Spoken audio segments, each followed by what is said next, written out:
Merci, monsieur le maire de Marquette, de nous accueillir dans la salle du kiosque qui rentre à peine en activité, on va dire, après un long temps d'attente. Donc on est heureux d'en profiter, de vous en faire profiter pour être à l'aise pour ce conseil syndical, comité syndical. Tu fais la promo. Merci bien. Qui le fait? Vous avez donné? D'accord. Ah oui, marché. Merci beaucoup. Ok, désignation du secrétaire de séance. Donc la victime du jour sera Samuel Olivier. Donc vous avez la liste d'appels, donc vous pouvez procéder. Merci bien.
Présent.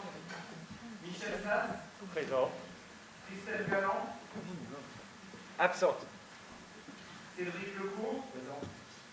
Laurent Mitterrand. Présent. Véronique Orman. Elle est en réunion. Georges Padaleccia. Absent. Pour Berlinghem. Thierry Bon. Présent. Benoît Roussel. Présent. Saint-André Elisabeth Masse. Présente. Pascal Laous. Présente.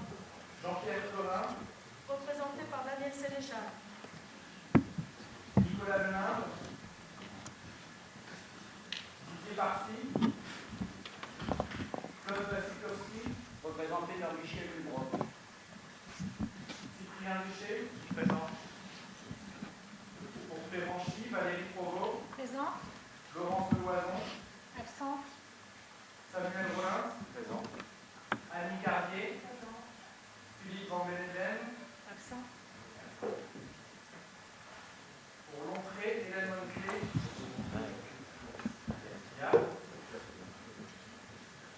Témoin-sur-deux, Rose-Marie Alain. Présente. Sergio Odom. Florence Delchambre. Pour Le Lémon, Christophe Guénard. Remplacée par Sylvie Delru. Pour Bonjus, Patrick Depas. Représentée par Annie Buisson. Bernard Jean-Baptiste. Absent. Pour Marc Barreux, Bernard Gérard. Excusez. Pascal Verdier. Nicolas Baptiste. Présent. Claude Catlin. Pour Comines, Michel Sens. Jean Bacard. Et pour Warneton, Simon Pétronin.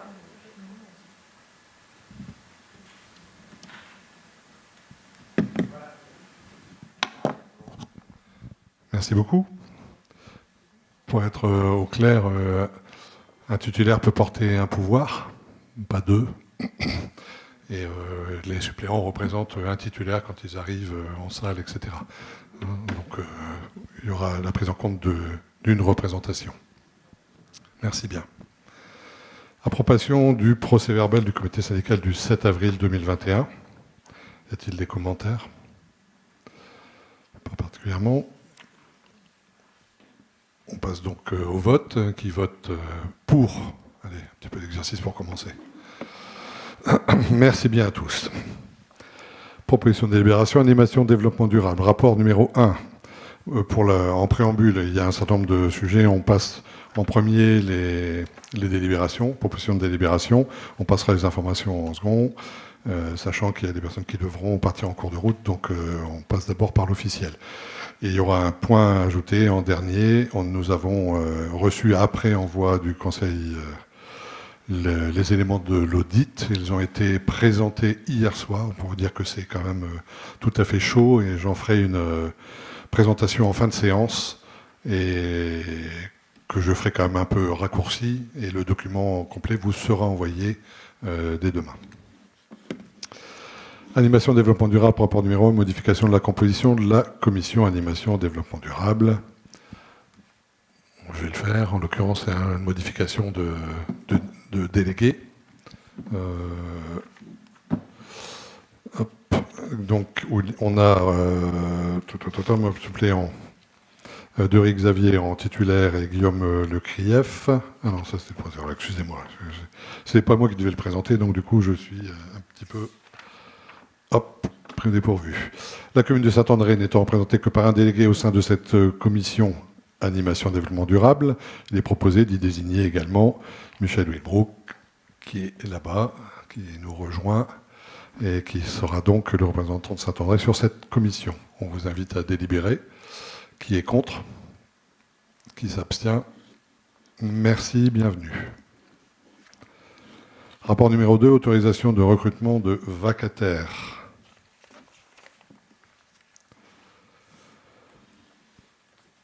Monsieur Papasvili, c'est l'accompagnement des volontaires en service civique.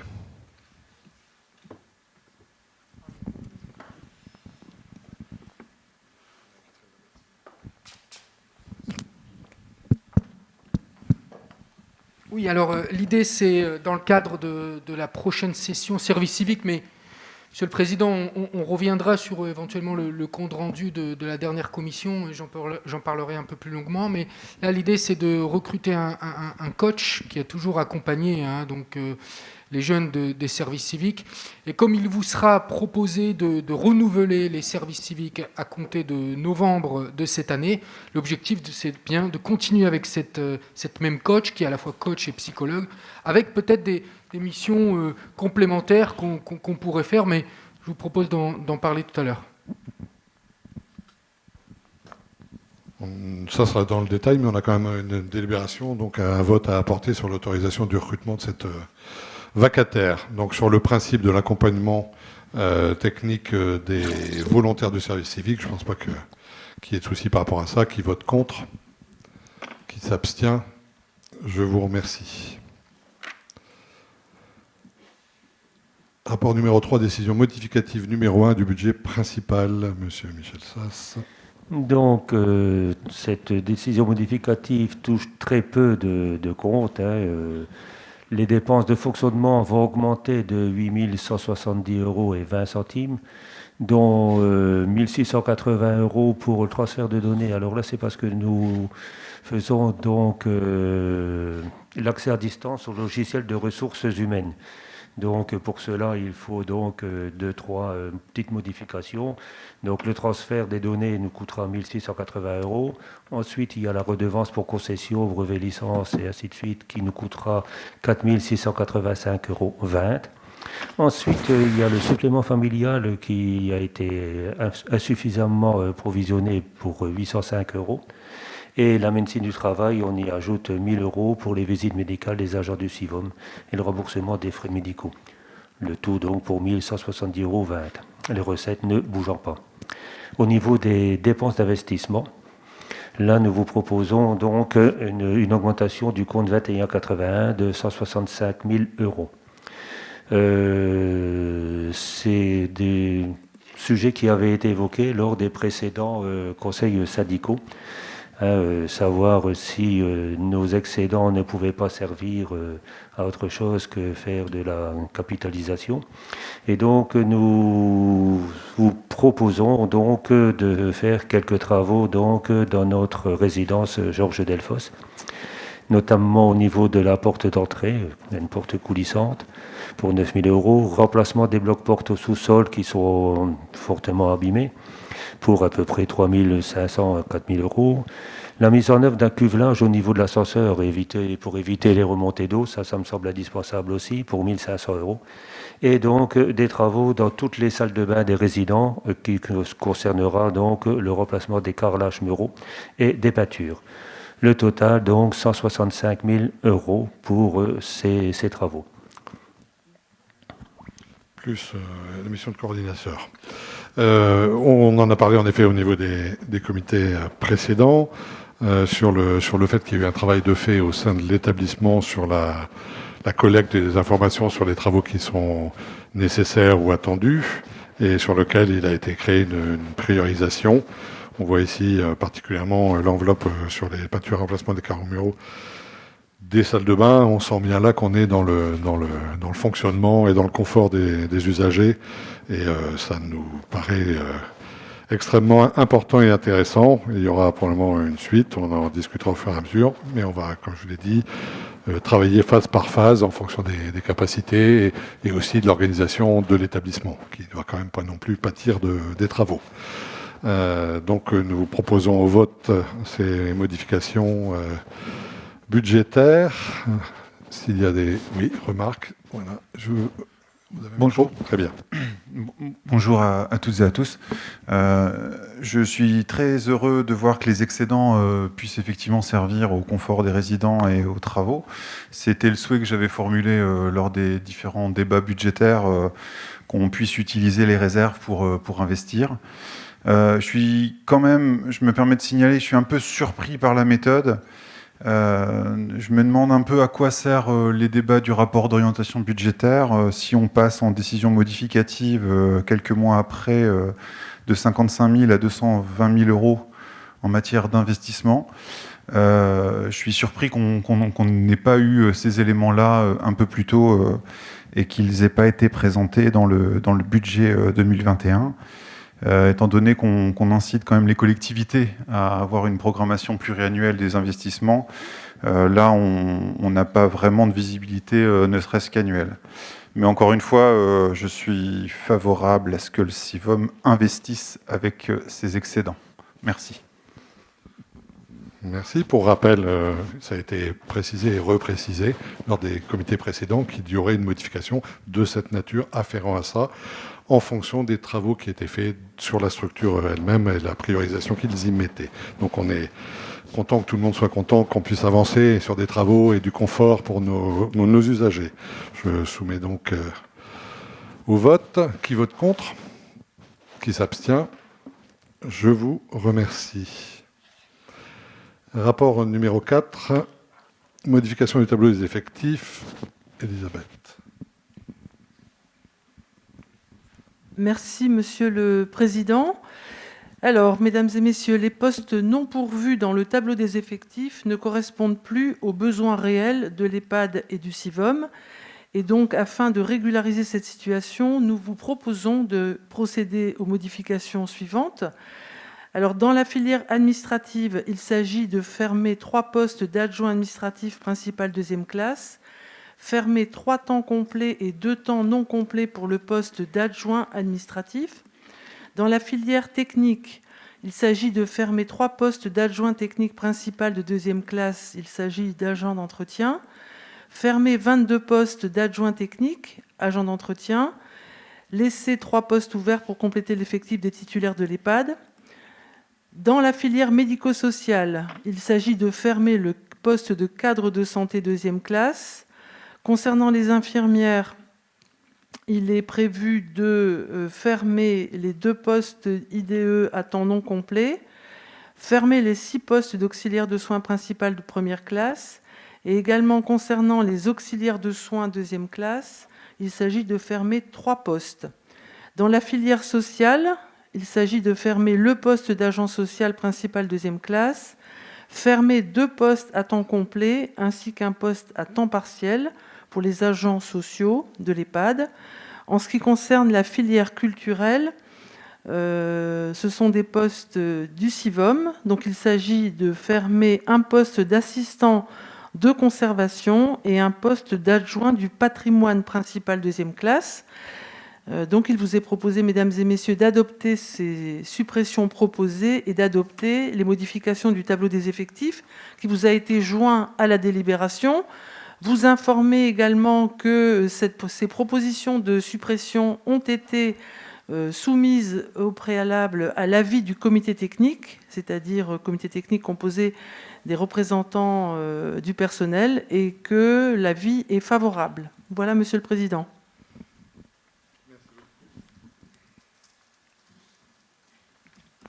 Merci beaucoup. Pour la bonne forme, il y a donc un paragraphe considérant la nécessité qui ne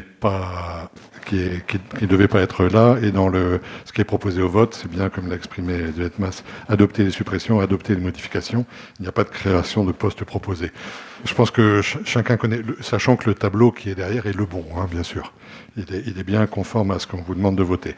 Je pense que chacun connaît le process du tableau. En l'occurrence, on avait un nettoyage qui avait été fait au niveau du CIVOM, mais il y avait un travail à faire au niveau de l'EHPAD. C'est ce travail qui a été fait. C'est pour ça qu'on arrive sur des chiffres assez impressionnants, mais qui sont juste des chiffres historiques de remise d'aplomb. Les effectifs, évidemment, ont été créés au fur et à mesure des postes qui rentraient. Simplement, on n'a pas refermé de longue date les postes qui n'étaient plus nécessaires. Donc c'est clairement un toilettage, une remise à jour de ce tableau. Des remarques particulières ? Oui.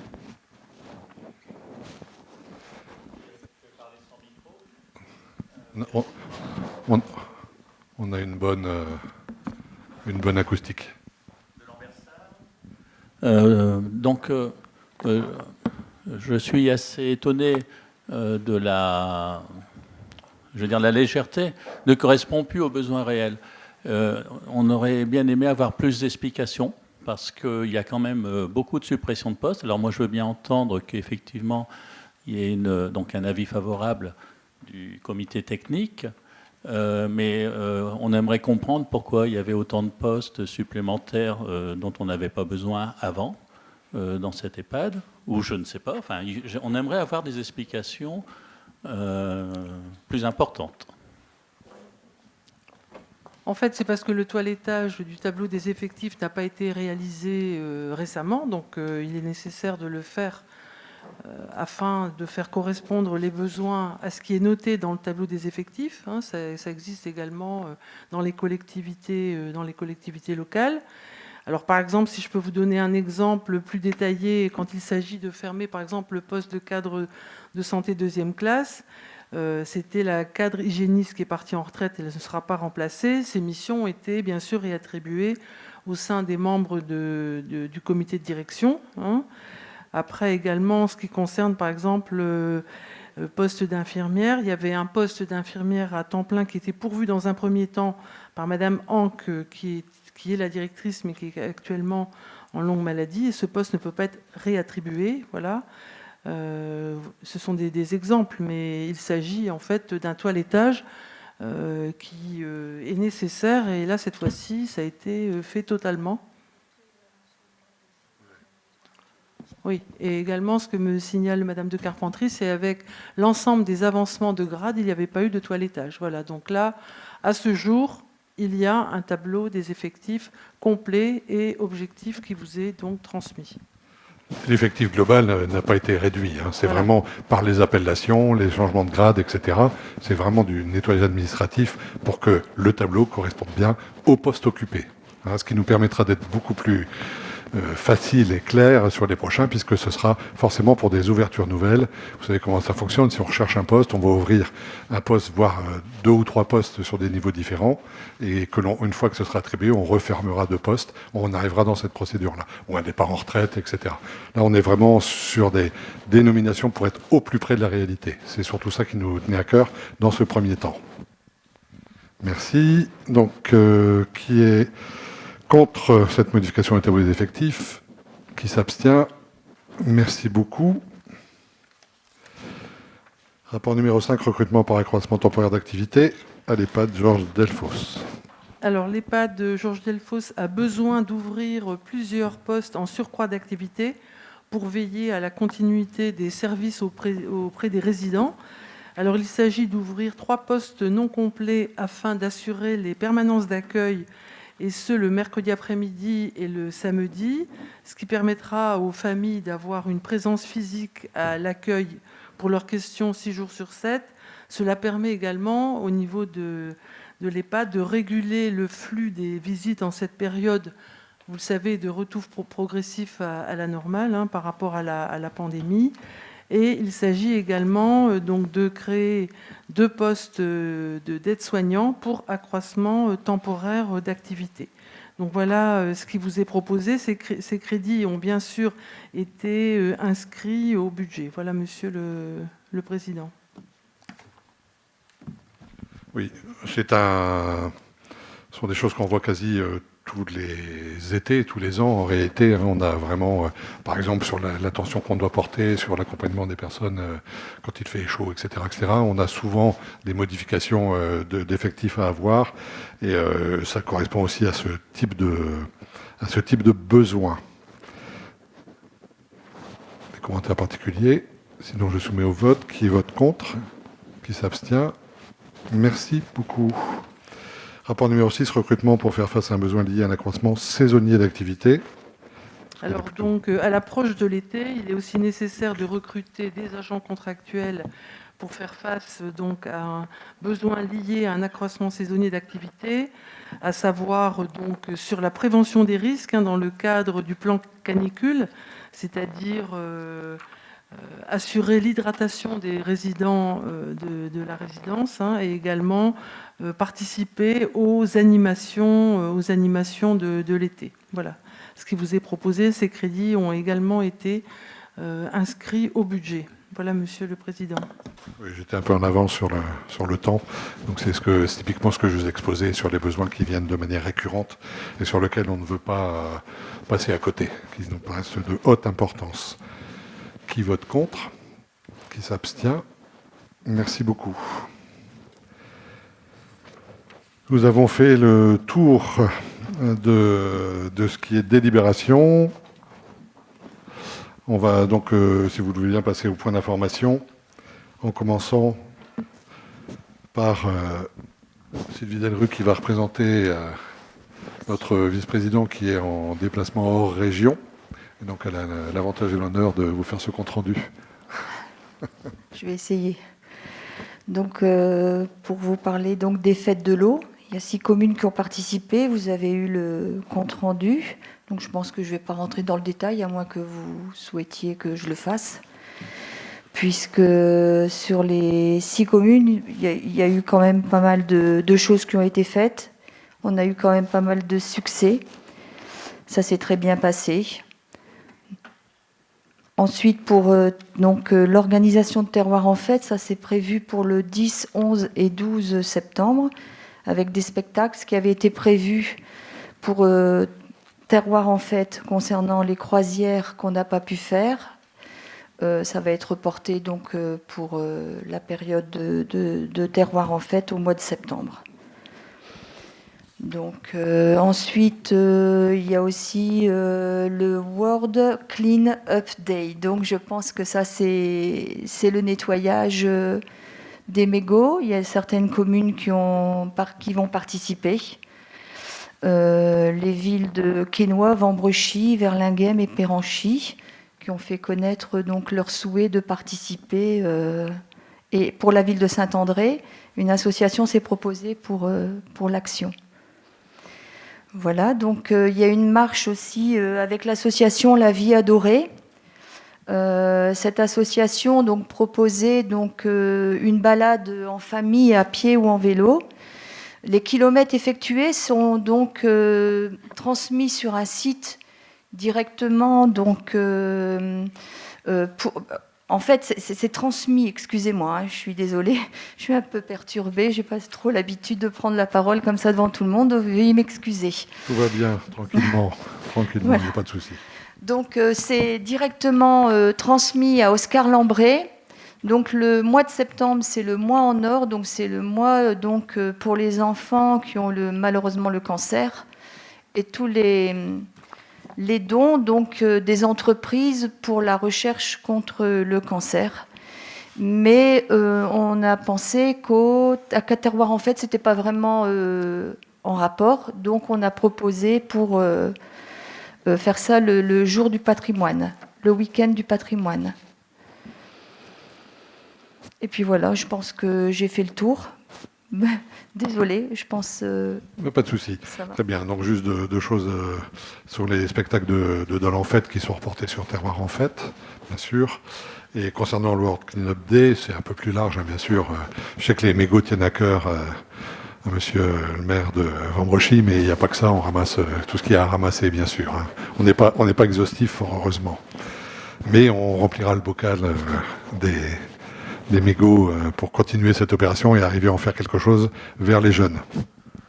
Donc, si vous me permettez, Monsieur le Président, donc effectivement, donc j'ai un doute quand même sur la date du World Cleanup Day. À mon sens, le World Cleanup Day, c'est toujours le week-end des Journées du patrimoine. Enfin bon, ça c'est le 18, les Journées du patrimoine, d'accord, très bien. Donc, et en fait, vous parliez des mégots tout à l'heure, effectivement. Donc, je tiens à remercier et Christophe Liénard et Miguel pour avoir suivi un peu ce que j'avais demandé, à savoir la mise à disposition d'un tube dans lequel seront mis des mégots qui seront ramassés. Donc, les communes qui participent au World Cleanup Day ou les communes qui participent à des nettoyages citoyens, vous pourrez amener vos mégots sur Vambrochy et nous les mettrons dans le tube. Et ce tube symbolisera en fait une cigarette géante sur laquelle nous mettrons en exergue deux problématiques. Une problématique bien évidemment liée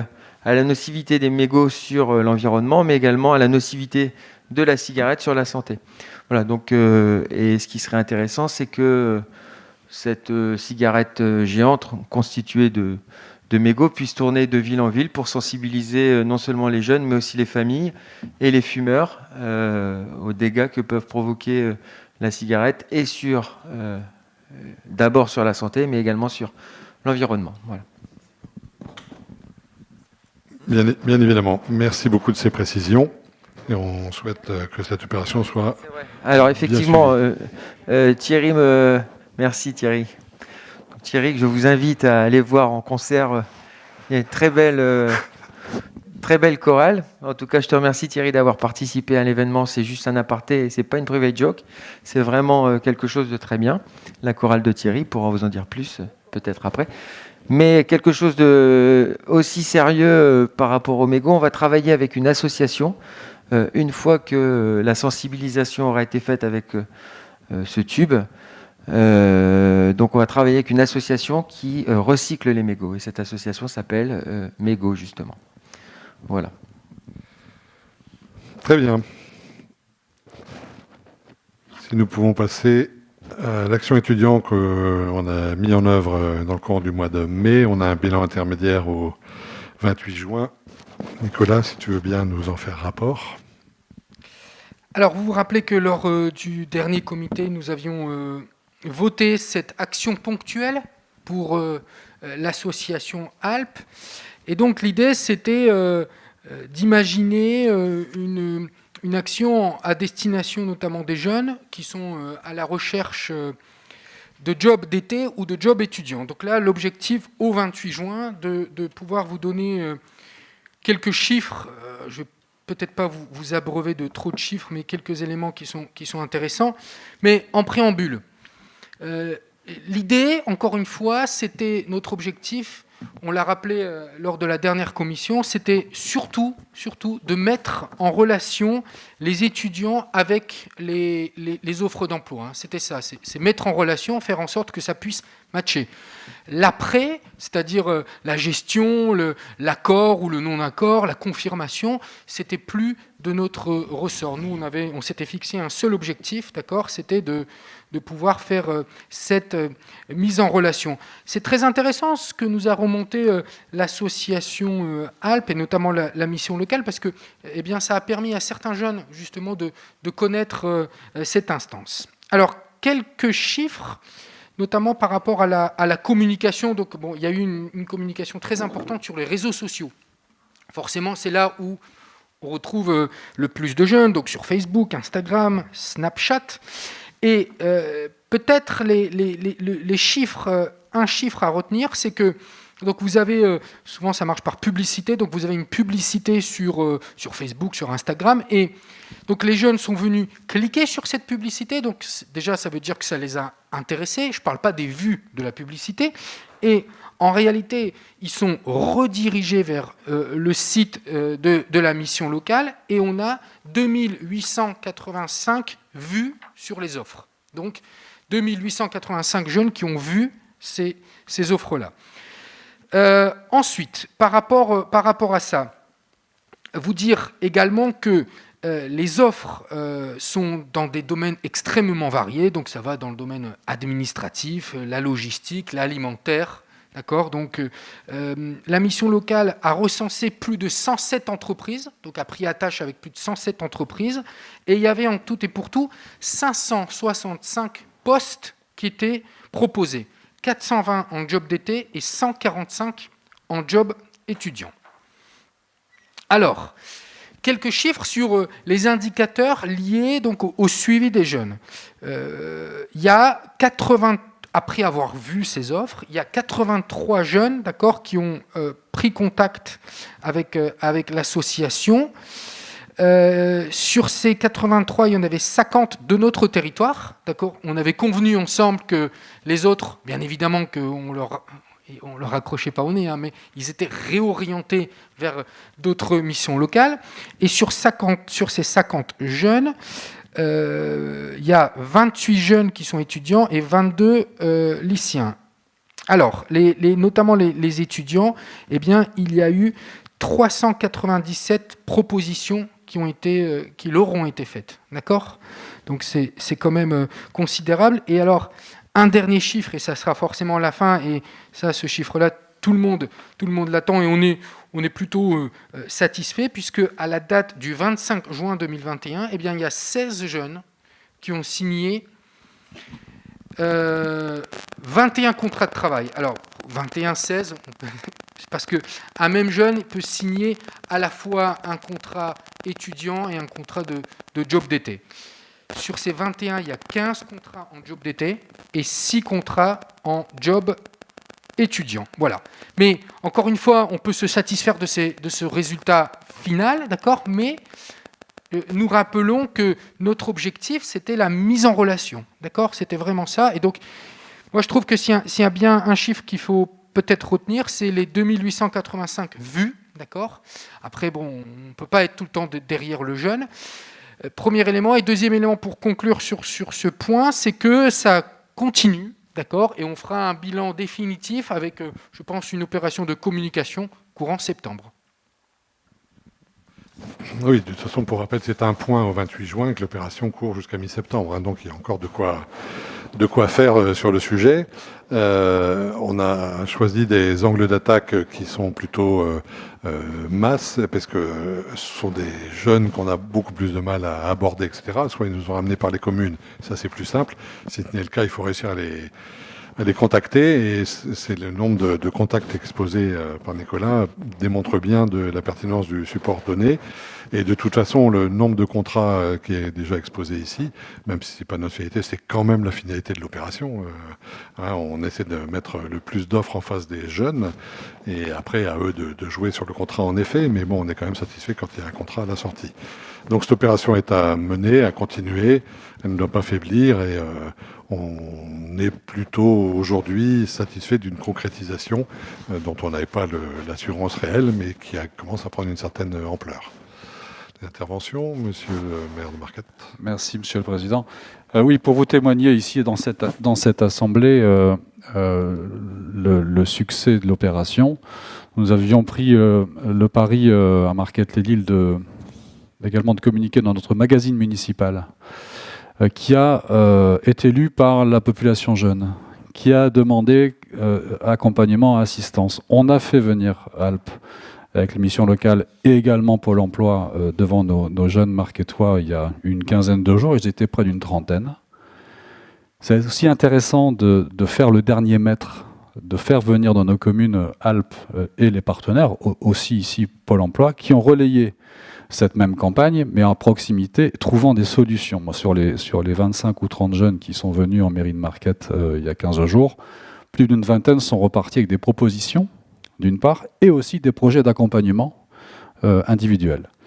Je trouve que ça, c'est une belle réussite, donc bravo à Alpes pour cette initiative, pour cette campagne qui est allée directement mettre en relation les entreprises recrutées par Alpes et les jeunes qui sont en demande, souvent perdus par le multicouche, souvent perdus. Donc aller avec les moyens de communication d'aujourd'hui vers cette cible-là, relayée par les villes, je crois qu'on fait du bon travail, donc bravo.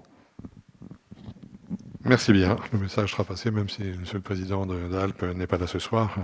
On lui restituera le message et on se fait ici de la continuité de cette opération. Les services civiques, session 21-22. Oui, avec la clôture qui arrive le 2 juillet, donc vendredi. Sur 14 volontaires au départ, finalement, ils ont été 12 à poursuivre. Notamment un qui avait trouvé un CDD et qui donc avait arrêté. Et alors, juste pour vous donner un chiffre, mais c'est vrai qu'on a évoqué la situation en commission. Alors, sur les 12 volontaires, 9 vont reprendre leurs études, d'accord, après ce service civique, et 3 sont en recherche d'emploi. Il y en a déjà une qui a déjà trouvé un CDD.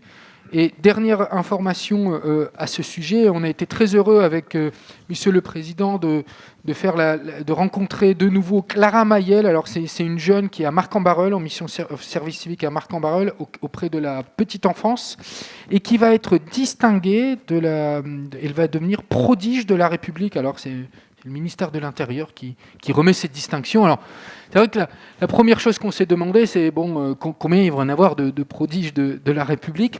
Il n'y a pas beaucoup, hein, il y en a une trentaine dans les Hauts-de-France, donc c'est quelque chose qui est quand même assez rare. Et c'est à destination des jeunes qui se sont engagés pour les autres. Alors, ce n'est pas que grâce au service civique, naturellement, puisque cette jeune avait un passé de volontariat, notamment dans la danse, très important depuis l'âge de 10 ans. Elle est bénévole dans la danse, d'accord. Mais voilà, on est très fiers d'elle, et puis ça sera l'occasion de pouvoir le redire lors de la cérémonie de clôture. Fort de ce succès, eh bien, on vous propose de continuer ce service civique qui est vraiment une chance, hein, je pense, aussi bien pour ces jeunes-là que pour les collectivités territoriales, parce que voilà, il y a une ouverture d'esprit qui est incroyable. J'en profite vraiment à travers tous les élus que nous sommes de remercier tous les tuteurs, notamment, qui les accompagnent, qui passent énormément de temps avec eux. Il y a même des élus tuteurs, je pense à Samuel Olivier, qui connaît extrêmement bien le sujet, qui font un travail remarquable, parce que vous savez que ce soit en service civique ou dans n'importe quel stage, un stagiaire, ça demande du temps. Ça demande de l'investissement pour le tuteur. Et ils le font d'une manière remarquable, et on peut les remercier. Alors l'objectif, on en avait parlé la dernière fois, c'était aussi de pouvoir mieux travailler, mieux collaborer avec l'association Alpes. C'est ce qui va être fait, notamment dans tout ce qui concerne le recrutement. On va mieux collaborer pour avoir un recrutement commun. Et puis aussi en termes de formation, notamment en lien avec donc l'association sur toutes les thématiques de l'emploi. Et pour terminer, j'en parlais tout à l'heure, c'est que il y a bien évidemment un travail important sur l'épanouissement personnel, par exemple, qui peut être fait par cette fameuse coach que nous avons recrutée, des thématiques sur la vie courante, savoir par exemple, gérer un budget pour certains jeunes, c'est pas forcément quelque chose qui est très simple. Néanmoins, on a voulu poursuivre la réflexion, et pourquoi pas, avec les commissaires, la dernière fois, nous en avons échangé, imaginer d'autres thématiques sur lesquelles il pourrait intervenir, pourquoi pas par exemple une table ronde sur des thématiques comme les dangers d'Internet, les violences conjugales, ou alors des actions un peu plus citoyennes comme faire intervenir les services civiques sur ville et campagne propres, ou alors des échanges intergénérationnels avec l'EHPAD Georges Delfosse. Donc vous voyez, il y a encore beaucoup à faire et on est très heureux de poursuivre cet investissement et ces services civiques. Donc rendez-vous à partir du 1er novembre 2021 pour 8 mois. Très bien. De toute façon, en effet, ce qui sera fait avec la mission locale, c'est du plus, et c'est tout à fait dans l'esprit qui était évoqué à l'instant, sur l'accompagnement jusqu'au bout, etc. Donc à faire d'avoir cette rencontre, ils ont le temps dont ils peuvent disposer sur ce service civique, mais tant qu'à faire, autant en profiter pour leur donner le service maximum, d'être accompagnés et d'aller le plus loin possible. Donc c'est du plus, c'est de l'amélioration encore de service, et ça nous va bien dans ce sens. Pour rappel, la clôture de session service civique se fait le 2 juillet. L'horaire, Nicolas 17h. Et c'est en mairie de Marquette, en l'occurrence, pour ceux qui voudraient nous accompagner. Voilà, pour ce qui est de ce point autour de l'emploi des services civiques, un groupe de réflexion a eu lieu sur la ligne Lille-Comines. Pour ceux qui suivent ce projet de près, il a surtout été débattu de déception à plusieurs points et d'efforts à faire et de contacts à prendre autour d'une problématique en deux temps. D'abord, l'abandon, on va dire, de services autour de la voie ferrée. L'île-Comines laisse une friche plus qu'autre chose, donc il était relevé par l'ensemble des maires qu'il y aurait lieu d'avoir une action intelligente autour de cela, c'est-à-dire qu'au moins ce soit maintenu, et tant qu'à faire, puisque ça devient une espèce de couloir écologique, que ce soit maintenu dans un esprit de bonne loi par rapport à la faune et à la flore. Ce serait un point extrêmement important, mais surtout qu'on n'ait pas la sensation d'abandon total de cet espace. Ce ne serait pas légitime. Donc la SNCF a été engagée, a été interpellée sur ce sujet. On leur a envoyé un courrier. Le deuxième point, c'est évidemment la scission par rapport à une réflexion initiale et un tas de réunions qui avaient déjà eu lieu en préalable, etc., sur le segment Lille-Comines en deux tronçons. Un tronçon Lille-Vambrechy qui est inscrit dans le cadre du SDIT et qui est donc officiel, sur lequel il y a des réflexions, etc. Et un deuxième tronçon qui n'est plus dans le cadre du SDIT immédiat, alors qu'il est évident que le relevé des nécessités, il est quasi le même au-delà de Vambrechy, et qu'il y a lieu d'avoir une continuité de réflexion sur le global de la ligne, même sur les usages, si les usages peuvent être différents. En tout cas, il ne doit pas être abandonné et laissé à valoir et à voir à plus tard, etc. Donc on insiste, les courriers d'interpellation du président de la MEL, etc., a été envoyé pour le sensibiliser à cette question. Le troisième élément, c'est autour de ces réflexions, il peut y avoir un usage intermédiaire de cette ligne, et comme il y avait en parallèle la réflexion et des réunions autour du PPI cyclable de la MEL, il nous semblait intéressant et important de pouvoir l'y faire inscrire ou d'avoir une réflexion intelligente sur l'exploitation intermédiaire, le cas échéant, ou permanente selon ce qui se développe. Mais bon, en tout cas, qu'on ne perde pas l'opportunité de cette voie dédiée, unique, et qui traverse tous nos territoires, sur un usage intelligent qui permettrait d'augmenter la mobilité active. On pense évidemment pas que loisirs, mais aussi sur le fait d'une déambulation pour aller au travail, etc. Bien que le temps actuellement est pas très sympa de ce côté-là, mais ça va s'améliorer, on est tous positifs. Voilà, donc l'ensemble de ces points ont été partagés et interpellations ont été faites des différentes structures, qu'elles soient régionales, puisque la région était en ligne de compte et dans les discussions préalables sur la partie extérieure de la ligne, et la MEL évidemment, la SNCF pour la maintenance, et on a des rendez-vous à prendre avec la SNCF pour qu'il y ait des actions réelles qui se passent avant que ce soit la jungle amazonienne sur ces segments. Voilà. Groupe de réflexion informatique numérique, Michel. Oui, donc nous avons pris l'habitude de nous réunir sur ce sujet au niveau de l'informatique et du numérique et également donc de la téléphonie, hein, puisque tout ça, c'est des choses qui sont très très imbriquées les unes dans les autres. Beaucoup d'idées sortent de ces réunions. Des échanges, beaucoup d'échanges aussi, puisque chacun a l'occasion d'évoquer les problèmes qu'il rencontre à son niveau. Et là, on se rend compte qu'il y a beaucoup d'inégalités du traitement de l'informatique dans les villes, entre certaines villes qui sont admirablement dotées et d'autres qui n'ont quasiment personne pour s'occuper de tout ça.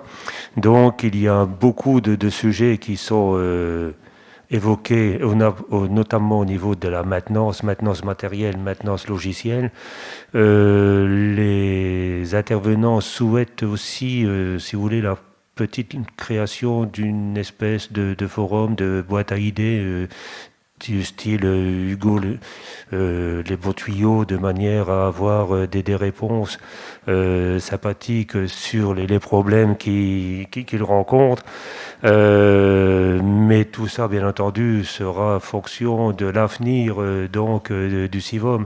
On ne va pas mettre en place toute une problématique actuellement sans savoir si nous décidons de continuer ou si nous décidons d'arrêter. Mais ces réunions sont très sympas et puis il y a beaucoup d'échanges et c'est très très très enrichissant. Oui, tout à fait. Pour y participer, je peux en témoigner. On voit bien, d'ailleurs là, ça permet à chacun des services et des communes de s'exprimer sur ses envies, ses capacités, le fait de voir ce qui se passe ailleurs. On est vraiment en plein ici sur le type d'action qui me motive particulièrement, sur l'apport des communes les unes aux autres et qui est pour moi le cœur même de notre existence. Un petit point léger pour finir. L'année dernière, nous sommes engagés à pouvoir avancer sur un audit concernant la structure du CIVOM Alliance Nord-Ouest. Nous avons reçu, après convocation du comité, la synthèse de ce diagnostic, et il a été présenté, pour vous dire que c'est vraiment dans l'extrémité, il a été présenté, la restitution par le cabinet KPMG s'est faite hier soir. Donc on s'est bien employé à pouvoir vous produire un document. On va passer ce document. Honnêtement, je ne vais pas le faire tout à fait dans le détail, hein, parce qu'il fait quand même 53 pages. Mais ce document, il reprend, dans cette première partie, à ce stade, l'analyse des charges, des répartitions, du fonctionnement, de la gouvernance. Et il y aura, dans un second temps, la partie de projection de ce que l'on peut imaginer, ce dont les communes et les élus ont envie, et qui sera dans la phase de la rentrée. Mais évidemment, ce temps d'analyse et de chiffrage et de diagnostic était attendu, et je vous le livre en l'état. C'est celui du cabinet KPMG, et sur lequel on passe par les enjeux juridiques, les compétences, le fonctionnement, le financement, et après la suite de l'étude. Alors, on y va. Comme je vous le disais, hein, je vais quand même essayer d'avancer rapidement, parce que sinon on en a pour 2h30. Et comme je vous le disais, il vous sera envoyé demain. D'accord ? Donc vous aurez tout le loisir d'en prendre le détail, les connaissances, etc. Et de toute façon, ça impose un temps d'analyse, un temps de réflexion. Donc c'est pour ça qu'on vous le livre rapidement ce soir, et vous travaillerez vous-même sur ce document. Les enjeux juridiques. La première question qui se pose, évidemment, c'est la légitimité juridique de l'Alliance Nord-Ouest. C'est une question qui s'est posée un certain nombre de fois dans le cadre des différentes lois. L'analyse qui en est faite par le cabinet est assez claire. Un objectif de simplification de la carte intercommunale, ça c'est clairement la loi NOTRe, etc. Donc on fait une analyse, le cabinet fait une analyse de l'évolution de ce qui se passe concernant les structures intercommunales. On voit sur différents graphiques le résultat de ces évolutions. On voit un chiffre à 10 000, allez, on est à près de 11 000 et qui descend à 8 000, mais qui concerne les SIVU. Donc il y a une part de SIVU, donc vocation unique, je pense que chacun sait, les syndicats intercommunaux à vocation unique, donc qui sont eux réellement en repli, et on s'aperçoit, c'est le graphique que vous retrouvez particulièrement sur le graphique 2, sur les SIVOM, vous voyez la ligne bleu clair qui est en bas, on voit qu'il y a eu une légère inflexion et que il s'avère à ce jour que le nombre de SIVOM a augmenté pour la deuxième année consécutive entre 2019 et 2020, ce qui aurait tendance à démontrer que malgré l'idée initiale que l'on comprend bien d'éviter des couches multiples, objectivement, les fonctionnements et les besoins sur des territoires plus petits que les EPCI parfois, ou pour des sujets qui ne sont pas traités par les EPCI, reste pertinent d'être traités sur ce type de structure. Vous retrouvez ici, sur la page suivante, l'aspect juridique de la chose, par exemple. Quand vous avez une confusion, l'identité du périmètre est strictement le même entre un syndicat intercommunal et la communauté. Le syndicat disparaît. Quand vous avez un syndicat inclus dans le périmètre d'une communauté, c'est ce qui est notre cas, le syndicat pérexiste s'il exerce des compétences autres ou d'une autre manière que celui de la communauté qui le contient. Et après, vous avez des chevauchements syndicats et intercommunaux qui ne sont pas sur le même champ tout à fait. Et là, ce sont des décisions de compétences facultatives, représentation, substitution, enfin, sont plus des négociations qu'autre chose. Nous sommes, clairement dans le cas numéro 2, où, en fait, si le syndicat dispose de compétences et que celle-ci transfère à la communauté, il prend la compétence au profit de la communauté. Si le syndicat se voit dépouiller de toutes ses compétences, qui n'est pas notre cas, ce dernier disparaît, sauf avoir anticipé, fusion, extension de périmètre, ça c'est plutôt juridique. Et en fait, nous, on est sur le fait d'avoir des compétences légitimes et différentes. Ça, c'est la réponse du cabinet. Les chevauchements de compétences qu'on peut revoir à des degrés divers. Donc, on a ici le rappel des compétences de l'AMEL dans le bloc vert-bleu. Et vous avez le bloc des compétences du CIVOM, compétences sous service du CIVOM, qui sont en bas. Et vous avez la zone de recouvrement qui est autour de l'emploi, des autorisations d'urbanisme, de l'archive, des archives et du développement durable. Ce sont 4 points qui nous sont communs, qu'on ne traite pas de la même manière, mais qui nous sont tout de même communs. Les autres, ceux qui sont rouges, ne sont pas traités par l'AMEL. D'où l'idée du cabinet de dire il y a lieu de faire préexister. En tout cas, il y a possibilité. Lui ne se prononce pas sur ça sera un choix éminemment politique, bien sûr. Avant tout, lui, il n'est pas décideur, mais il explique les capacités et les possibilités. Vous retrouverez le chevauchement des compétences à des degrés divers. On explique sur les archives et l'urbanisme que ce ne sont pas tout à fait les mêmes services. Ils en ont fait une analyse un peu assez fine.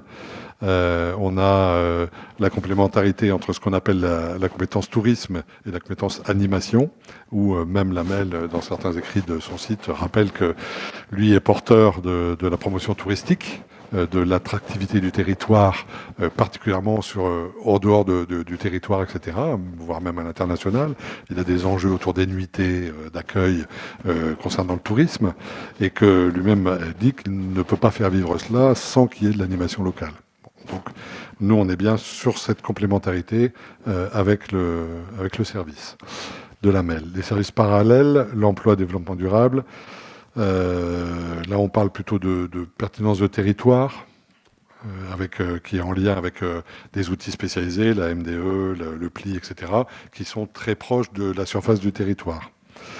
Et les actions de développement durable, qui sont aujourd'hui on pourrait dire embryonnaire, ou en tout cas réduit sur le CIVOM. Donc question peut se poser sur la suite à donner, d'être plus pertinent, d'être plus complet, ou d'abandonner. C'est toutes les questions qui vous seront soumises à un moment donné. La question la plus tranchée, c'est le portage de l'EHPAD Georges Elfos. On sent bien par nature que c'est un établissement à portée médico-sociale et que dans les faits, un CIVOM aujourd'hui n'a pas capacité, entre guillemets, juridique à porter ce type d'établissement. Même si le cabinet, quand on en discute, nous dit on voit bien que ça fonctionne, mais en tout cas, ce qui est sûr, c'est que ce n'est pas aujourd'hui la solution retenue quand on fait ce genre de choses. Ce qui signifie que ce vers quoi on tend toujours de toute façon, l'établissement, soit on lui donne un statut totalement autonome, mais qu'il faut pouvoir assumer financièrement, etc. Il y a quand même des enjeux, et de loin, ou il peut y avoir une autre structure d'accueil autour par exemple, d'un centre communal d'action sociale, intercommunal du moins, plus que communal, qui lui a capacité à accueillir ce type d'établissement. Donc là, le cabinet commence à lancer des pistes sur la réflexion qu'il y aura lieu d'avoir autour de cet établissement. Évidemment, c'est pas sans difficulté, puisqu'il y a quand même des questions à poser avant. D'abord, il y a de l'immobilier qu'il faut traiter. Aujourd'hui, c'est un terrain du CIVOM, un bailleur a le bâtiment, un loyer payé au bailleur, etc. Donc il y a lieu de voir comment cette situation peut évoluer. Et entre autres, par exemple, aujourd'hui, les agents de l'EHPAD sont en fonction territoriale.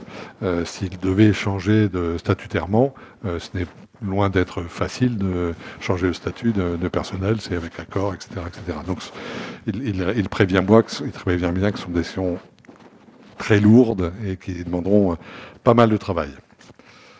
Synthèse des enjeux juridiques, c'est un peu la conclusion de tout ce que je viens de vous passer rapidement concernant l'EHPAD.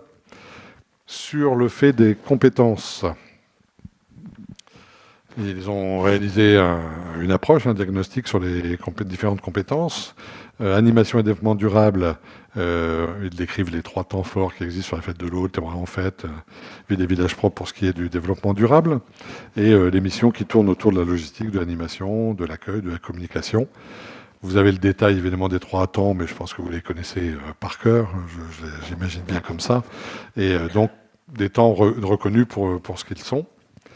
Le diagnostic des compétences animation, on a évidemment aussi des sujets qui restent ouverts et qui peuvent se travailler sur le fait, on en parlait tout à l'heure de World Cleanup Day, c'est-à-dire de continuer à aller plus loin, d'avoir 2 temps dans l'année plutôt qu'un, d'avoir de la valorisation de déchets, de sensibilisation autour de ces sujets au plus près de la population. On a des projets ou des perspectives de fêtes médiévales qui ont été discuter dans le cadre de commissions, etc. Bon, ça reste des sujets en cours sur lesquels on sent qu'il y a parfois de l'envie sur des nouveaux sujets. Diagnostic du service d'autorisation d'urbanisme. Donc depuis le 18 mars 2015, on a pris cette capacité à répondre à un service d'autorisation pour ne pas laisser les communes, dans la mesure où l'État arrêtait de rendre le service leur a été proposé. Aujourd'hui, on agit pour 18 communes, 7 communes du CIVOM, 11 communes extérieures. Vous avez les moyens, vous avez ce que font les autres communes, vous avez des indicateurs quantitatifs que je vous laisserai tout loisir de regarder dans le détail. Et vous avez surtout, d'après le cabinet, ce qui fait la différence du service par rapport à soit la MEL ou à d'autres structures, surtout concernant la MEL pour ce qui est de ce sujet. C'est du service, c'est pas de la compétence, c'est de la prestation qui est revendue, très clairement. Ça, c'est assez transparent dans la gestion et dans les coûts, puisque de toute façon, c'est revendu au coût. Donc, on n'a pas réellement de souci là-dessus. Et on voit que ça rend réellement un service. Donc, la question pourra se poser de la continuité de ce service. Concernant les archives, Il est rappelé qui fournit ce type de service. Donc la MEL fournit un service qui est autour du stockage principalement et sur lequel aujourd'hui il n'arrive plus à répondre dans la mesure où les locaux sont complets. Je pense qu'il y a des projets qui ont été évoqués mais qui ne viendront pas avant quelques années. Donc ce service aujourd'hui n'a plus de réponse. Et il y a un deuxième service qui est le CDG qui répond à ce sujet mais sur lequel les interventions sont pas tout à fait de même nature et il n'y a pas de valorisation au niveau de ce qui est fait. Et après, il y a les coûts de service qui ne sont pas les mêmes. En général, on est mieux placé que ce qui est fait à l'extérieur. Mais en tout cas, ça donne bien l'état des lieux de qui agit sur les sujets. C'est ce que vous pourrez reprendre à tête reposée sur les moyens qu'on y met, la nature de la prestation que l'on fournit et qui est sur le même sujet. Compétences gérontologiques, l'offre sur le territoire du CIVAM, ils ont passé en revue évidemment les structures qui répondent à ce sujet. Vous le retrouvez en répartition, en nature d'établissement et en géographie. Et puis les typologies d'offres qui existent, les EHPAD purs, les centres de jour, ceux qui sont spécialisés et qui traitent de l'Alzheimer, etc., etc. Vous avez les dispositifs qui accompagnent l'EHPAD. On a le CLIC, le SIAD, soutien à la semaine bleue. Ça sont les opérations et les soutiens que l'on a autour de l'EHPAD, non pas la structure elle-même. Un petit diagnostic daté depuis quand on le fait, etc. Les moyens qu'on y met, c'est ce qu'on a passé tout à l'heure en tableau d'effectifs, entre autres. Donc voilà, c'est quand même 77 agents qui sont concernés par le sujet. C'est en effet donc pas un petit sujet. Pour rappel, la structure EHPAD est en termes de fonctionnement autonome, financièrement entre autres. Simplement, il y a une partie de sa gestion du personnel ou de certains achats, etc., qui sont gérés par le CIVOM. Donc ce coût-là, il est refacturé à la structure. Donc globalement, évidemment, ils n'ont pas le personnel pour le faire aujourd'hui. Si on devait l'autonomiser, ça veut dire qu'il faudrait qu'ils réintègrent des fonctions qu'ils n'ont pas aujourd'hui. Mais financièrement, globalement, l'établissement sait globalement vivre tout seul. Pour être en synthèse clair sur ce sujet. Un petit diagnostic compétences emploi service civique, c'est surtout concernant l'emploi. La carte vous rappelle toutes les communes qui sont concernées par le même bassin et qui travaillent avec la même maison de l'emploi, qui est plus que la maison de l'emploi, hein, c'est maison de l'emploi plus PLI plus mission locale, puisque ce sont 3 services sur lesquels nous répondons via l'association ALP.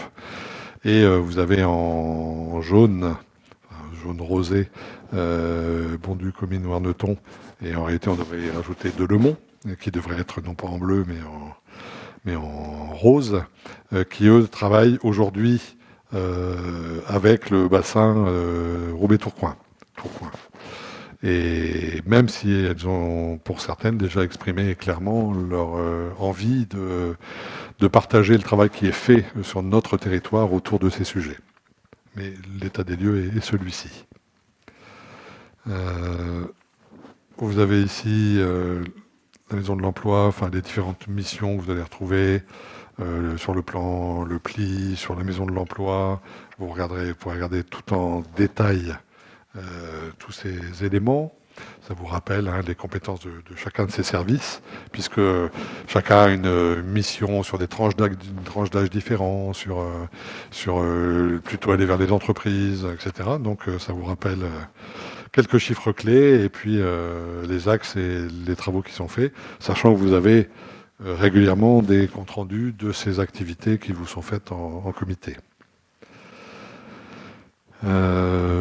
Toujours dans la même suite, emploi de service civique, vous retrouvez encore des indicateurs quantitatifs sur le nombre de services civiques qui ont été accueillis. Vous les retrouvez par commune, vous les retrouvez par ville d'accueil, puisque ce sont 2 chiffres qui n'ont rien à voir. Et puis ce qui est fait dans le cadre du CIVOM et dans le cadre des communes concernant l'accueil. L'accueil, c'est toujours dans les communes. Nous nous occupons, nous, que de services civiques qui vont vers les communes, même s'il y a des services civiques par ailleurs qui vont sur d'autres structures associatives, etc. Nous nous occupons des accueils qui peuvent être faits dans les communes et nous prenons en charge tout l'avant, le pendant et l'après concernant ces services civiques. Le fonctionnement. Vous avez la gouvernance. La gouvernance sont les instances, vous les connaissez aujourd'hui pour les pratiquer. Donc les derniers statuts de 2015 précisent le nombre de sièges détenus pour chaque commune, suivant la tranche d'habitants. On a 3 organes, un comité syndical, comme aujourd'hui, qui comprend 56 membres, un bureau exécutif qui comprend un président et des vice-présidents, désignés par les membres du comité, qui sont indemnisés. En effet, on a vu, le nombre de VP a été réduit de manière conséquente, vous le savez, de 11 à 4. Et nous avons une troisième structure qui est le bureau, qui est composé des membres du bureau exécutif et des maires, membres délégués du comité. Donc ces 3 niveaux font les instances de notre syndicat. En 2020, le comité syndical s'est réuni 4 fois. Bon, ça c'est une analyse. Je vous laisse regarder les détails là-dessus. Il n'y a pas d'importance en soi, à part le fait de dire que c'est quand même suivi et que les gens sont quand même intéressés au sujet. Ce qui est important, c'est de rappeler que nous avons 5 commissions sur lesquelles les communes ont des délégués et qui sont celles décrites ici, RH, Affaires Générales, Sport, Culture, Schéma territorial, Tranquillité publique, les finances et services aux communes, la gérontologie, l'emploi et services civiques, animation du territoire. Ça, c'est quand même ce qu'il faut avoir toujours à l'esprit et sur lequel nous travaillons au quotidien. Les moyens humains, si on les globalise, le CIVOM au total compte 91 agents, qui sont composés de 12 agents pour ce qui concerne le CIVOM, structure centrale, et de 79 concernant l'EHPAD. En 2021, 12 agents représentaient 10 ETP concernant le CIVOM, qui se consacrent à la fois à l'animation de l'urbanisme, développement durable, etc., et qui sont services support pour l'EHPAD, par exemple. Les agents du CIVOM effectuent également la gestion administrative, gestion du personnel, suivi de marché, ce que j'ai évoqué sur l'EHPAD, on l'en trouve 2 fois. L'établissement reverse chaque année la partie correspondante du traitement, c'est ce que j'ai exposé tout à l'heure, sur le fait que l'établissement, dans son fonctionnement financier, prend bien en compte la totalité de ses besoins. Le financement. Alors là, donc l'étude du cabinet reprend un certain nombre de choses. La manière dont nous fonctionnons aujourd'hui, la manière dont ils considèrent qu'on aurait pu fonctionner. On a pris une période témoin de 2017, 2018, 2019, sur lequel ils ont travaillé, puisque c'était les 3 exercices complets dont on disposait, quand ils ont commencé à travailler. Leur analyse va sur plusieurs points. La première, c'est de dire qu'on a une situation financière satisfaisante. Autrement dit, on est capacité à avoir un fonds de roulement suffisant, que eux qualifient de satisfaisant, même si nous, on peut le qualifier de pas tout à fait optimisé dans la mesure où on crée des excédents pas forcément exploités. Donc on travaille la question. Vous en avez été témoin tout à l'heure. Donc ils vous rappellent les résultats cumulés, etc. Il redonne les dépenses à financer, c'est-à-dire les différents services proposés et donc ce qu'ils portent comme dépenses. En pourcentage, ça vous donne une certaine idée. Vous avez les frais généraux qui correspondent aux frais de structure, rémunération de services support non dédiés, c'est-à-dire ce qui ne peut pas être affecté à un service réellement, c'est-à-dire les RH, les finances, la communication, l'accueil du public. Les charges communes, le remboursement des emprunts, etc. Aujourd'hui, on n'est pas embêté de ce côté-là, les achats communs, etc., les indemnités des élus. Ça, c'est vraiment les frais généraux. Le reste étant l'affectation suivant les services. Un petit rappel de ce que disent les statuts. Les statuts prévoient financièrement que les contributions de communes sont fiscalisées. Le CIVOM étant un EPCI non doté de fiscalité propre, il lève une taxe directe locale apparentée à une fiscalité additionnelle à celle des communes. Donc c'est par le biais d'un appel directement affecté que les communes amènent leurs fonds au niveau du CIVOM. À partir des montants de contribution par commune établis par le CIVOM, les services de la DGIFP effectuent le calcul du taux applicable à la base taxable. Donc nous établissons un budget.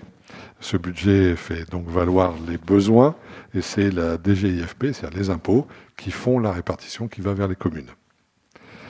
Cependant, les conseils municipaux peuvent revenir sur ce principe et décider de budgétiser leurs cotisations conformément à l'article 52.12.20. Les communes ont toujours capacité à dire on ne fiscalise pas et on prend sur nos propres budgets des communes, être aujourd'hui une seule commune et dans ce fonctionnement, une commune qui a une prestation limitée, on va dire, autour des archives, la ville de Bondu, pardon. Et tous les autres sont sur un système fiscalisé. Les statuts prévoient également une clé de répartition des charges par commune. Celle-ci tient compte de la population, 3 items en fait. La population, le produit attendu des 3 taxes, qui seront bientôt plus que 2, et de la masse globale des bases d'imposition sur TH, TFF, non bâti et bâti, sur la TF. Donc ça, c'est 50% sur la population, 25% pour les 2 autres items. Comment participent les communes au fonctionnement ? Ça, c'est la transcription des réalités. On a 2 plans, ils sont mis dans ce sens-là, j'aurais peut-être mis dans l'autre sens, mais c'est pas grave. Vous avez ce qui est facturation directe des prestations, ça comprend les prestations de droit des sols et les prestations autour des archives. Ça, c'est facile, ce sont des gens dédiés, des techniciens, on revend une prestation autour de cela, on y attribue évidemment une partie de frais généraux communs qui sont le suivi de ses salariés, etc. etc. Et donc vous avez ici les entrées, et vous avez évidemment l'essentiel sur les contributions communales, qui se divisent en 2 process. Un process concernant les communes historiques, qui ont une contribution fiscalisée qui était jusqu'à récemment bloquée à 918 000 €, et un reversement de l'attribution de compensation à hauteur de 303 000 € pour ce qui est de la moyenne des 3 années de référence. Il est fait mention, sauf qu'elle est sur d'autres, puisqu'il ne reverse pas de TPU. Voilà, c'est pour le détail. Et concernant les communes non historiques, c'est-à-dire qui sont à la carte, il y a un montant qui est une contribution fiscalisée en fonction des besoins toujours qui ont été relevés, comme on l'a expliqué auparavant. Et si elles ne sont pas fiscalisées, comme je l'ai indiqué, Bondu qui a une contribution directement sur son budget communal. Donc vous voyez cette répartition entre 71% sur les communes historiques, 29% sur les non-historiques. Sachant, je ne sais plus si ça apparaît après, que ce que vous avez pu vivre dans les comités précédents, ces 2 éléments ont été variantés récemment autour du déblocage de la somme de 918 000 €, et sur l'ex-TPU, l'attribution de compensation, qui vient se soustraire aux contributions, aux total contributions, et non plus s'additionner comme c'était le cas avant. Vous avez le détail de comment se passe la facturation du service urbanisme. Je vous laisserai regarder ce tableau. C'est une des différences qui rentrent dans notre tarification, c'est qu'on lisse le nombre de taxes sur 3 ans, c'est-à-dire qu'on n'est pas année pour année, on lisse sur 3 ans pour essayer d'être un peu plus lissé dans les appels de facturation, et ça nous permet d'avoir du recul et être au plus près de la réalité des actes réellement fournis. Le tarif, comment il se compose ? Des fournitures spécifiques, du 0,12 affecté à cela, et des charges de fonctionnement, bâtiment, amortissement, les frais généraux, moins ce qui est réglé par les communes extérieures. Ça donne ce qui reste à payer sur les communes qui sont historiques, dites historiques.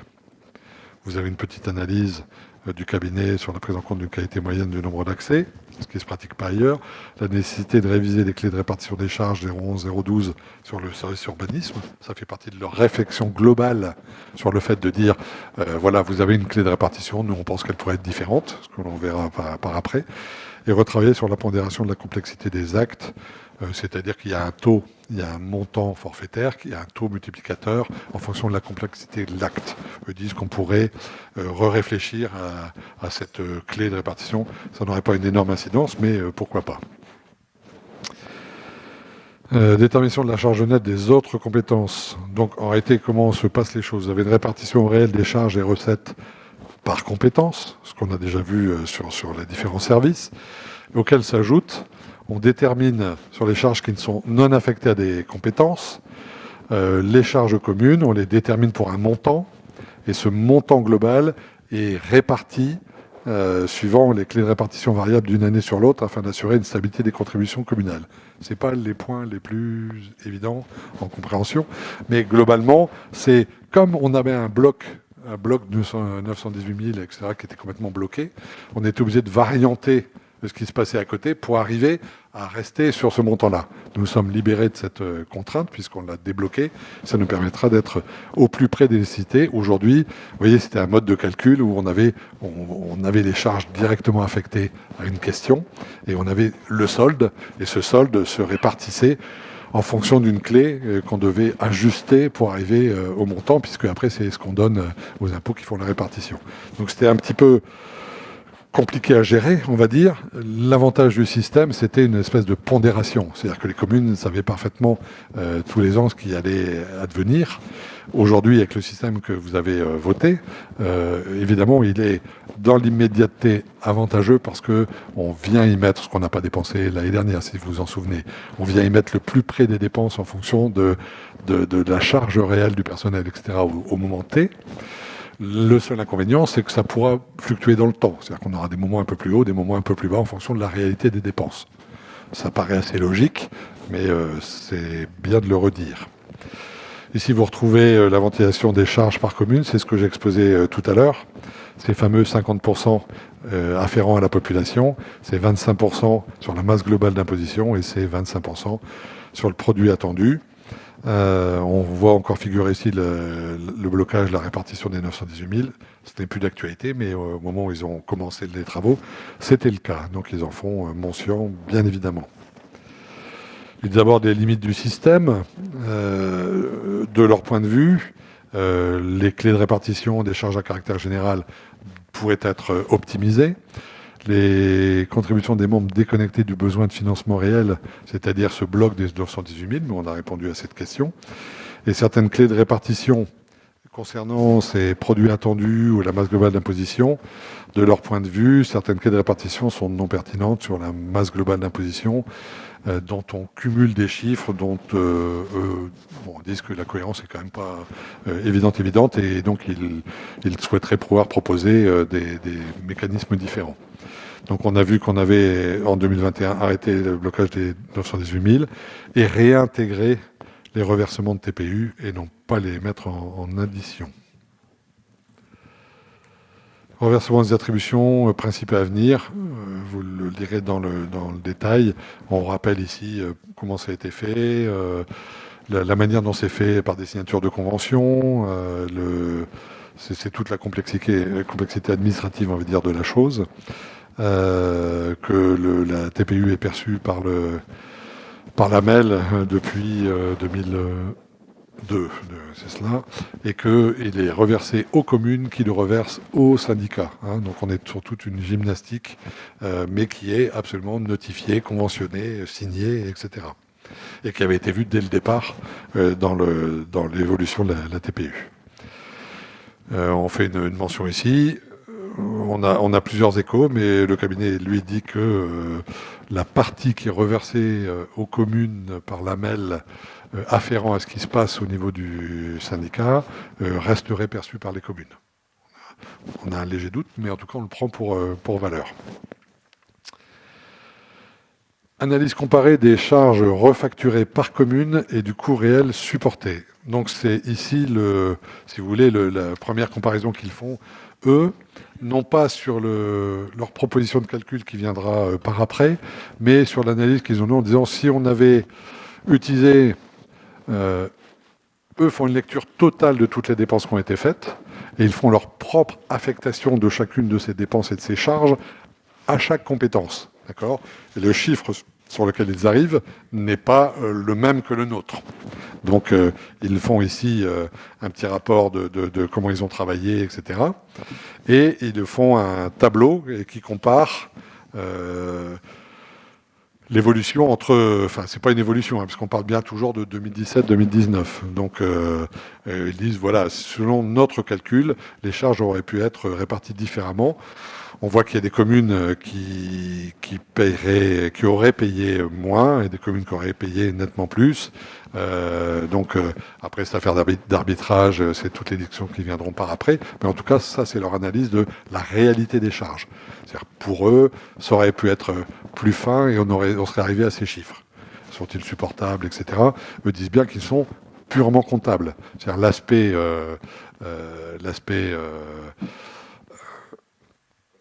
Ouais, l'aspect collectif, l'aspect les communes vivent ensemble et certaines ont des moyens qui ne leur permettent pas du tout d'aborder des actions, etc., qui fait pleinement partie, pour moi, de la vie même du CIVOM, n'est pas pris en compte. Eux, ils sont purement comptables. D'accord ? Le deuxième élément aussi différenciant, c'est qu'évidemment, nous, nos années 2017-2019, elles sont sur les BP. C'est-à-dire ils ont pris en compte les budgets prévisionnels, alors que le calcul qu'eux ont fait a posteriori, évidemment, puisque nous, quand on appelle la fiscalisation, vous l'avez bien compris, on est bien sur le chiffre qui a été mis dans le BP. Alors que eux, évidemment, ont fait une analyse a posteriori, puisqu'ils l'ont fait cette année, et qu'ils se basent sur les CA, sur les comptes administratifs, donc sur la réalité. Donc ça, évidemment, génère aussi un écart. D'accord ? Et il y a aussi dans cet écart la TPU qu'eux n'intègrent pas de la même manière que nous on l'intégrait pendant cette période-là. Donc il y a un certain nombre d'éléments qui justifient ces écarts. Et puis à la marge, il y a l'approche qu'ils peuvent avoir des frais qu'ils répartiraient de manière différente. Vers une refonte de système de financement. Alors, c'est pas la page la plus simple. Ils exposent leur philosophie générale du système qu'ils verraient bien mis en œuvre s'il devait y avoir une modification de ces questions et une continuité.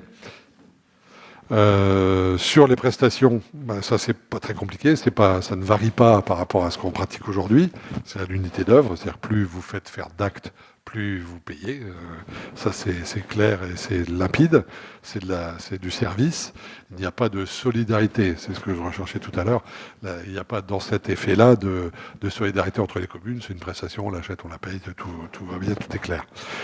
Sur les services participant au rayonnement du territoire et concernant toutes les communes ou services à vocation solidaire et de péréquation, eux proposent deux temps.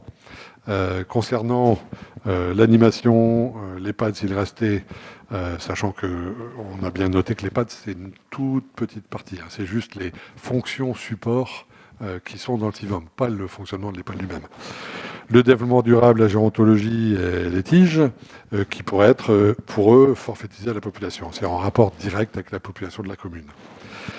Et par contre, sur des sujets type emploi, donc les subventions à Alpes et puis ce qui est attaché, les services civiques, et les frais de structure, ils pourraient être sur un calcul de potentiel fiscal recomposé.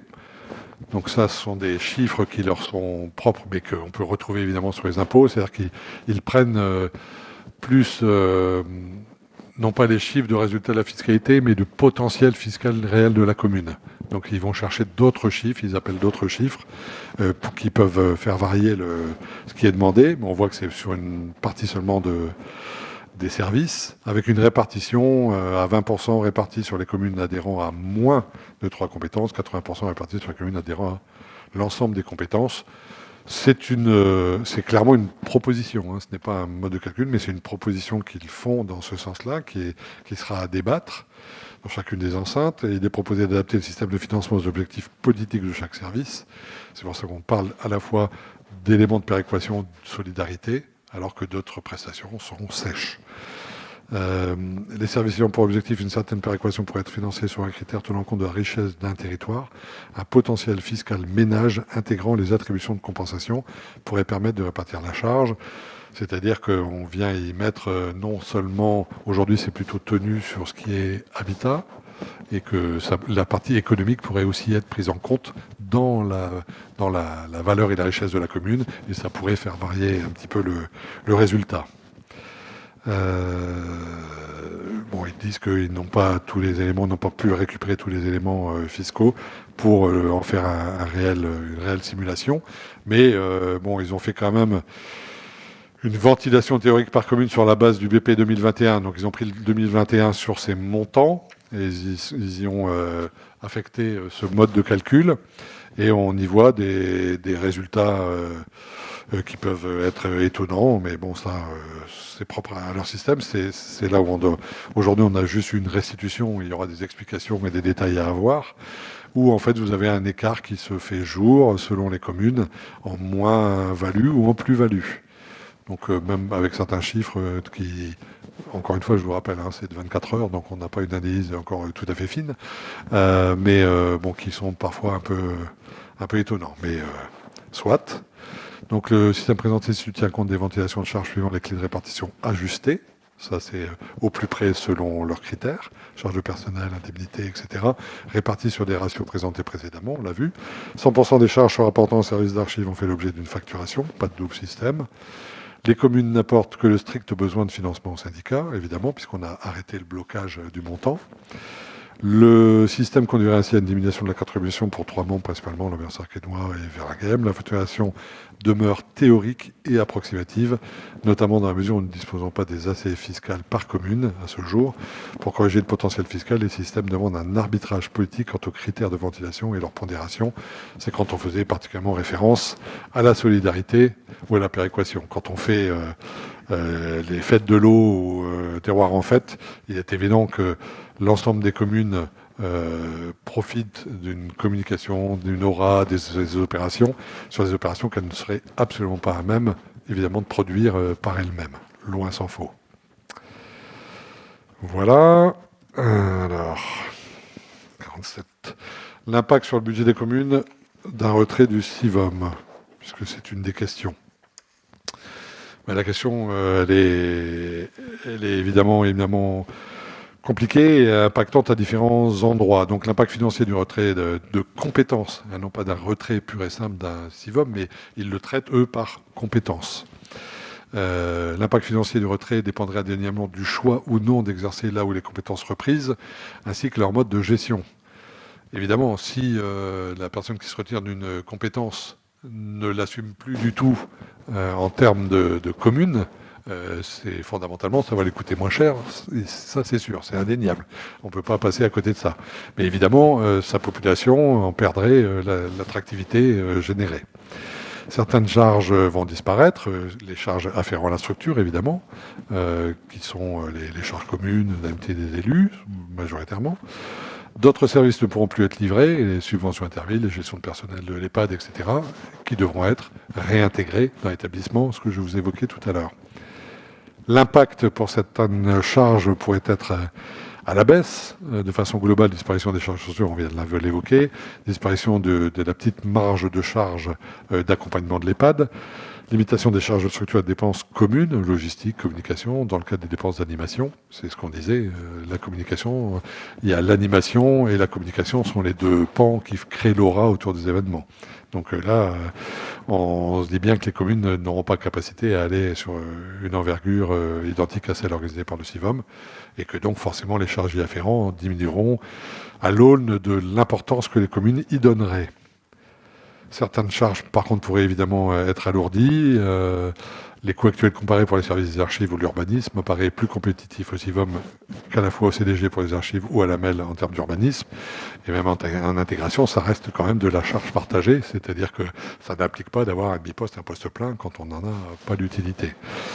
Et c'est de l'optimisation des postes. Il en est de même pour la gestion de la régie communale des services civiques, qui risque d'être plus onéreuse, dans la mesure où tout ce qui se passe autour de la prestation d'accompagnement, etc., qui est aujourd'hui commune, elle se fait une fois, elle se ferait en réalité à chaque commune. C'est le coût cumulé, il n'y aurait pas de gain là-dessus, et évidemment, au coût cumulé, ce serait bien dommageable. Et donc, ils font un focus sur les charges intégrées. Les charges nettes restituables aux communes comprennent l'ensemble des charges directes et indirectes nécessaires au fonctionnement du service. Donc ils reprennent par ligne d'action et ils viennent mettre la partie qui est en charge directe intégrée, en frais de structure ou en recettes selon les sujets. Donc on voit les croix, évidemment l'urbanisme, vous retrouvez des frais de structure intégrés, vous retrouvez des recettes intégrées, puisqu'elles sont propres. L'EHPAD, il est quasi autonome, donc il apparaît dans les 3 cases, etc. Voilà. C'est le point où on en est aujourd'hui. On attend sur la suite, d'abord, probablement une présentation par commune pour que l'ensemble des élus des communes puissent avoir cet élément-là. C'est les maires qui prendront cette décision et qui l'organiseront, mais pour que ça soit à la fois dans la restitution et à la fois dans la projection qui sera le temps suivant, qu'il y ait bien une réflexion par commune pour que chaque commune se mette bien au point sur ce dont elle a envie, sur ce qu'elle souhaite faire, comment elle se projette. Ça, c'est bien l'apanage de chaque commune. Et il y aura un temps, évidemment, qui reviendra vers le CIVOM, qui prendra en compte cet empilement des avis, et pour pouvoir avoir une proposition du cabinet sur des scénarios d'évolution des compétences ou de la continuation de la structure ou de son arrêt, etc., en fonction de ce qui sera ressorti des avis des communes. Voilà, c'était un peu rapide, mais je vous le dis, vous avez le document demain, donc vous pourrez vraiment prendre le temps de regarder réellement ce qu'il y a dedans. Vous aurez forcément des échanges entre vous sur les propositions du cabinet, sur la manière dont il voit les choses. Vous avez les maires qui ont eu la restitution hier soir ont eu un peu plus de détails sur ce que signifie quand ils écrivent leur manière de calculer ce que ça peut comprendre, etc. Mais bon, ça reste bien lourd, hein, bien costaud. Donc prenez le temps d'en prendre connaissance, d'avancer dessus. De toute façon, nous, on va continuer. Et vous recevez le document dès demain. Il y aura retour des communes vers nous pour donner le rythme un petit peu. C'est les communes qui vont nous donner le rythme de comment on avance sur l'application de ceci, c'est-à-dire comment ça se passe réellement, comment ça peut être chiffré réellement, puisqu'on a vu qu'il leur fallait des chiffres supplémentaires pour le chiffrer, qu'il puisse y avoir des conversations par commune sur ce que ça va apporter sur chacune d'entre elles, et après on aura la synthèse commune de là où on va. Voilà. Je pense que j'ai essayé de faire au mieux dans un délai extrêmement court des 24 heures pour que vous puissiez avoir ce document avec quelques explications qui vous permettent quand même de comprendre un peu les tableaux. Et puis après, de toute façon, avoir des retours par rapport à ce qui a été exposé. Merci beaucoup de votre attention, puisque c'est pas facile, bien évidemment. Est-ce qu'on a un délai justement pour la synthèse? Alors, il n'y a pas de... dans la mesure où c'était hier soir, on n'a évidemment pas eu le temps d'établir un calendrier, mais comme je le disais, c'est quand même, pour le coup, plutôt à la main des communes, parce qu'aujourd'hui, c'est elles qui vont devoir réfléchir à ces orientations. Est-ce qu'on est d'accord avec cette analyse? Est-ce qu'elles orientent d'une manière ou d'une autre la manière de voir les choses quant à la répartition et comment les choses peuvent se passer? Ça va dépendre un peu de votre actualité. Très clairement, on est quasi en juillet. Donc je ne sais pas exactement comment vous fonctionnez, quels sont vos prochains conseils, comment vous avez des réunions. C'est pour ça que je dis, c'est clairement, moi je vais être en attente de vos retours. Je vais clairement être en attente de la manière dont vous allez pouvoir travailler le sujet et de nous dire, je pense qu'on vous a interpellé en vous demandant les dates de vos conseils pour qu'on puisse aussi savoir un peu s'il doit y avoir un moment officiel et fort dans les conseils municipaux, qu'on ait la connaissance des dates pour pouvoir les organiser. Moi, j'ai pas de red planning. J'aurais tendance à dire globalement, ne perdons pas de temps. Hein. Nous, on a commencé à avancer. On a déjà pris des décisions depuis le début de l'année. Vous les avez votées. On en est très contents. Cette orientation, moi, tout ce qui va participer à la limpidité, au fait d'être au plus près des charges réelles et tout, je vais abonder clairement par rapport à ça. Mais c'est les villes qui contribuent, donc c'est les villes qui doivent savoir là où elles veulent aller et si ça leur convient dans ce mode-là. Le temps suivant, on l'a dit, c'est la mise en perspective aussi. Hein.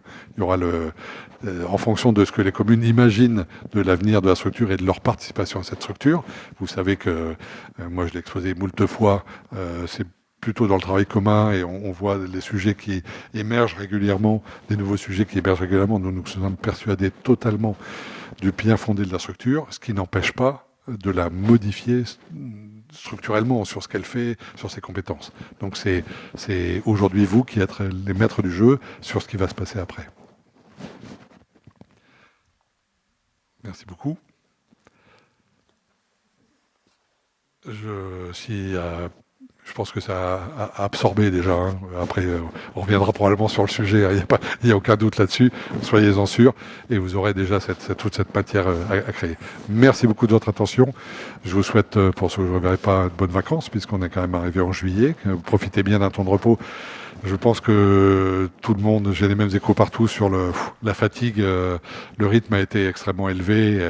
Et donc, reposez-vous bien, profitez de cet été. Et on se revoit quand même très vite, de manière intermédiaire, de manière par commune, comme vous le souhaitez. Vous revenez vers nous. Merci beaucoup.